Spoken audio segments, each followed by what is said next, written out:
What explains the observable decline in decision quality after repeated acts of choice? This phenomenon is commonly referred to as decision fatigue, the progressive deterioration in the quality of decisions after an extended period of decision-making. It is grounded in the broader framework of cognitive psychology and self-regulation, particularly in what researchers have described as the limited capacity of executive function. At the center of this process is the prefrontal cortex, the region of the brain responsible for planning, reasoning, impulse control, and goal-directed behavior. This system, while highly sophisticated, is not unlimited. It operates with finite cognitive resources. Every decision you make, regardless of how trivial it may seem, draws from this shared pool of mental energy.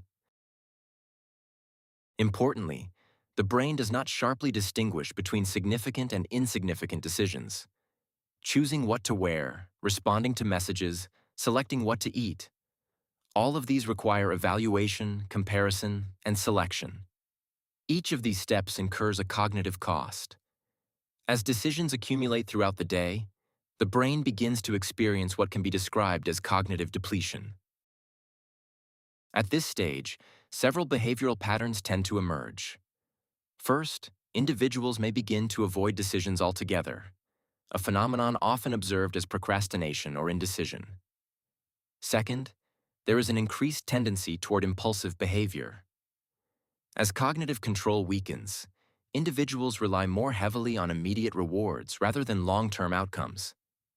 Third, and perhaps most subtly, people tend to default to the path of least resistance. This might involve maintaining the status quo, accepting default options, or simplifying choices in ways that do not necessarily align with their initial intentions.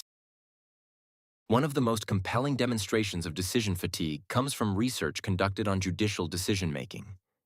In these studies, judges were significantly more likely to grant favorable rulings earlier in the day or after breaks compared to later periods. As mental fatigue increased, decisions shifted toward safer, more conservative defaults. The implication here is not that expertise is compromised, but that cognitive resources influence how that expertise is applied in practice. Decision fatigue, therefore, is not a reflection of poor discipline or lack of intelligence. Rather, it is a predictable outcome of how the brain allocates and conserves energy under sustained cognitive demand. Understanding this mechanism is essential because it allows us to reinterpret many everyday behaviors, from procrastination to inconsistent decision-making, not as personal failures, but as structural limitations of human cognition.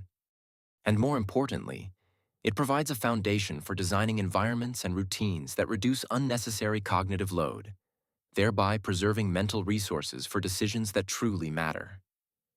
In the next video, we will examine how decision fatigue can be managed, not by increasing discipline, but by restructuring how decisions are made in the first place. Subscribe to our channel and follow for more things worth knowing.